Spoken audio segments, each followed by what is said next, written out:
The enchanting and mysterious city of Petra is Jordan's greatest tourist attraction. An English poet called it a rose-red city half as old as time. The huge tombs of the city carved in stone and its magical natural environment form a unique complex that has been a World Heritage Site since 1985 and one of the new 7 wonders of the world since 2007. The city was brought to life by the whims of nature and the once nomadic Nabataeans.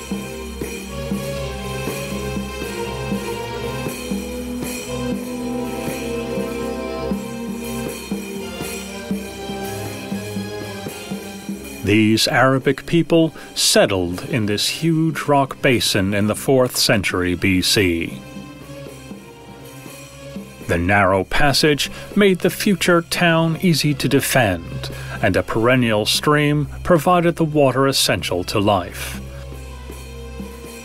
Using Egyptian, Mesopotamian, Persian, and Greco-Roman art motifs, the Nabataeans created their own architectural style and carved their temples, tombs, houses, baths, and sacrificial places into stone, leaving around 800 historical monuments for posterity. In the 1980s, many of the Nabataeans' descendants still lived in their ancestors' homes. The first sight that tourists arriving to Petra see are 3 huge rocks, the Jinn Rocks, the stone ghosts standing guard at the gate of the city. Moving on, we come to the wonderful obelisk tomb on the left-hand side, built in Egyptian and Greco-Roman style. It was named after the 4 obelisks, the traditional Nabataean symbol of power, that stand on it.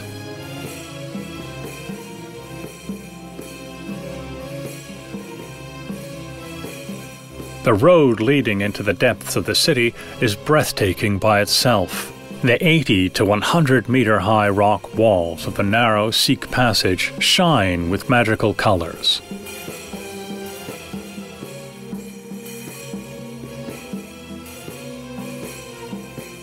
The minerals in the sandstone, iron, sulfur, copper, clay, and magnesium have painted it many different colors.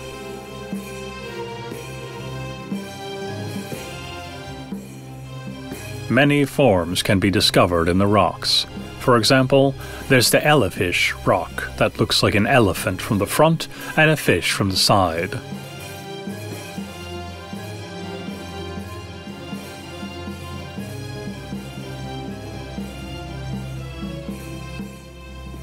A Roman arched gate once stood at the entrance of the passage, but today only 2 pillars can be seen. Visitors are watched over by statues and shrines of Nabataean gods standing in ornately carved chambers in the rocks and guarding the dead. The former inhabitants of the city received their water through channels running along both sides of the passage.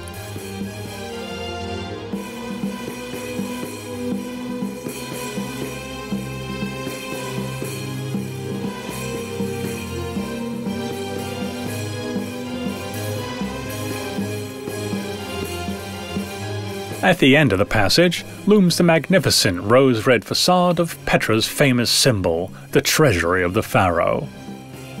Its name comes from the myth that the pharaoh's treasure was hidden here.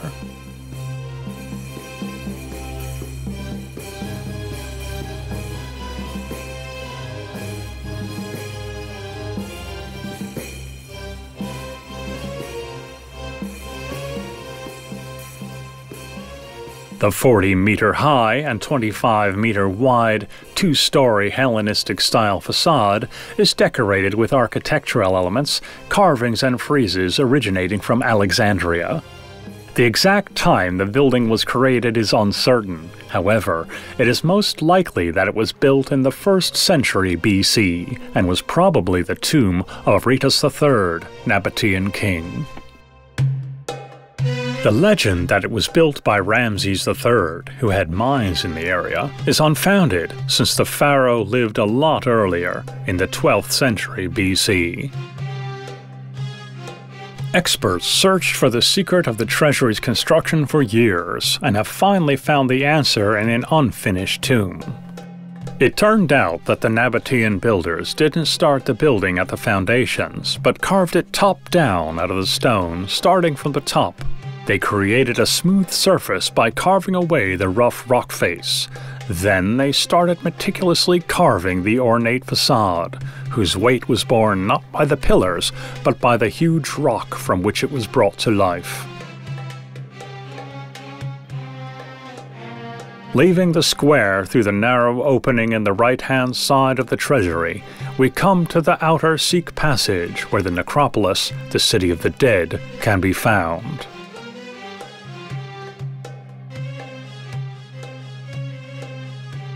This was one of the centers of the Nabataeans' advanced funerary cult.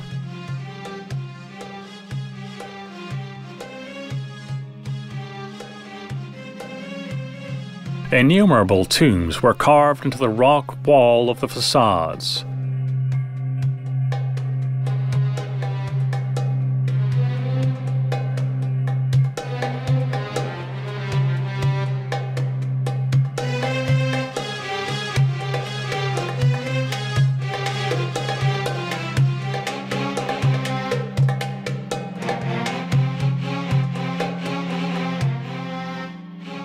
In the center of the Street of Facades stands the theatre, that seems to be of Roman origin, but bears the marks of antique Greek style.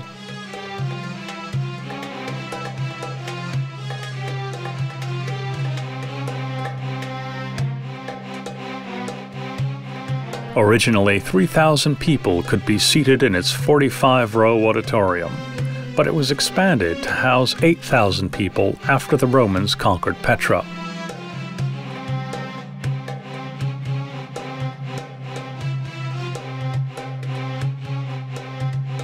As the building is located so far from the city center, in the middle of the large cemetery, it probably wasn't built for pleasure, but rather for the sacred rites of the funerary cult.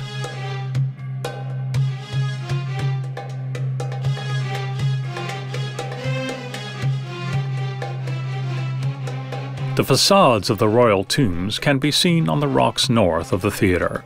These facades are from the 2nd and 3rd centuries and bear the marks of Assyrian, Babylonian, and Roman architectural styles. These elaborate, richly decorated tombs were the burial chambers of Nabataean kings and other important people.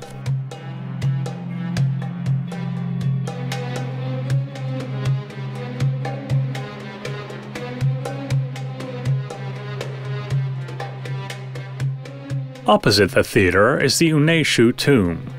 Uneshu was the minister of Queen Shakelath II, wife of Aretas IV. The urn tomb is the final resting place of the last but one Nabataean king, Malchus II. It received its name from the small urn that stands on the upper part of the facade.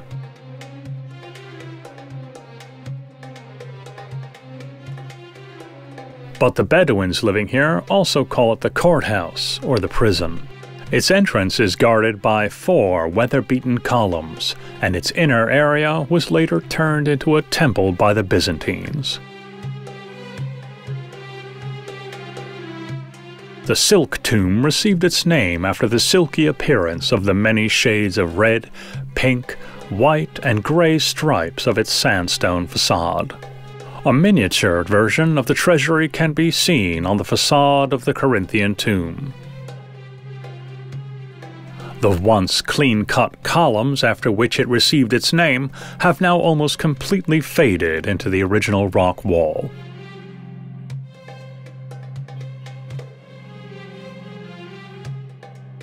The once 3-story high facade of the palace tomb is divided by pilasters, slightly projecting columns built into the face of the wall, and, as its name suggests, is similar to a Roman palace.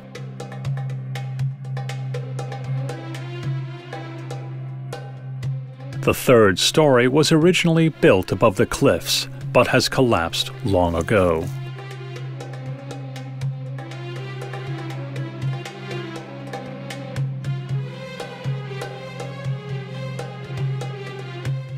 A few hundred meters away, we come to the tomb of Sextus Florentinus. The tomb of the Arabian province's Roman governor was built between 126 and 130 AD. The list of its merits can still be seen above the entrance.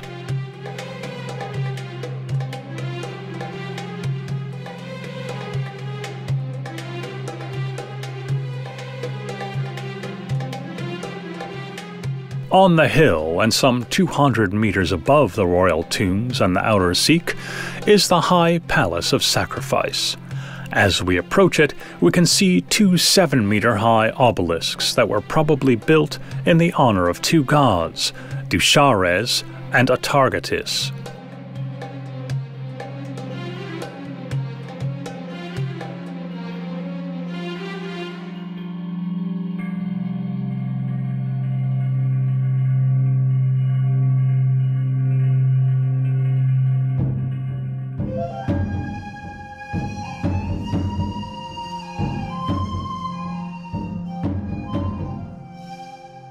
On the way to the sacrificial altar, we pass a 5-meter-long lion relief, carved in stone that used to serve as a ritual well along the way to the sacrificial altar.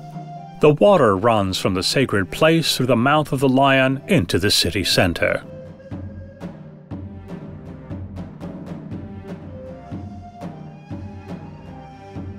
After walking by several tombs, we come to the tomb of the Roman soldier. Its facade is decorated with 3 statues of uniformed soldiers, so it's probable that the tomb was built after the Roman conquest. Although its facade is strangely simple, the decoration of the halls inside makes it unique in Petra. The spectacular coloration of the stone only augments the classical architectural elements. Nearby sights to see are the classical Renaissance tomb and the garden tomb. The former city center was originally closed off by doors. The main street, Cardo Maximus, built by the Romans, housed the by now totally disappeared shops, workshops, and local residences.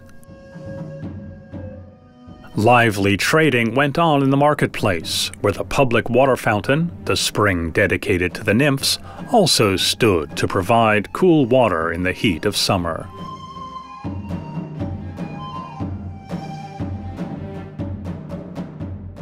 The ruins of the Tumenos Gate can still be seen at the end of the Cardo. Here stood the most impressive building of Petra, the Qasar el-Bint al-Farun Temple, the only building in the city not carved out of stone but built from it. A wide staircase leads to the marble columns of the vestibule. The plastered inner walls were decorated by humble paintings. The remains of the Temple of the Winged Lions, built in honor of the goddess Atargatis, can only be seen in the Archaeological Museum of Petra. This was the center of life in Petra until the Great Fires in the beginning of the 2nd century. Then it was inhabited by Nabataean families until the earthquake in 363 that totally demolished it. The Nabataeans were originally polytheists. They worshipped Dushara, god of sun and lord of the hills, and the trinity of holy swans, Aluza, Alat, and Manat. Nabataean gods were at first portrayed by symbolic forms, a stone block, or an abstract rock resembling a nose or an eye. Later, during Hellenistic times, these gods took on figurative forms based on Greco-Roman gods, and Dushara was equated with Zeus, Aluza with Aphrodite, Alat with Athena, and Manat with Nemesis. As the notion of resurrection had been a part of the tribal religion of the Nabataeans since the 2nd century BC, it was relatively easy for Christianity to spread through the city in the 4th century. Petra became a bishop's seat, and some of the tombs were used as temples. Christianity perished with the Islam conquest. Following their settlement in this area, the Nabataeans' wealth first came from controlling and taxing the trade routes. Later they started trading. Their main product was frankincense. Their capital, boasting 30,000 inhabitants, was built at the crossing of two ancient and illustrious caravan routes.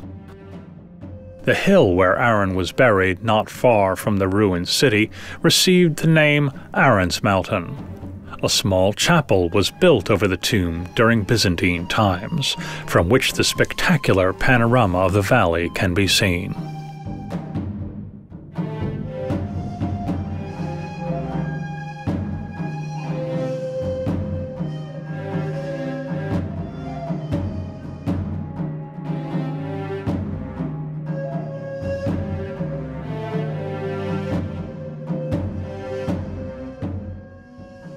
Petra is made even more attractive by the fact that not all of its secrets are known even today. Some researchers still dispute whether it was a city or only a necropolis with temples, shrines, sacrificial altars, a theater built for sacrificial rites, tombs for citizens, and monumental funeral buildings for kings. One thing is certain, even if these questions are answered, Petra probably hides several other mysteries, as only 1% of the 40 square kilometer area of the world's largest ruined city can be considered excavated.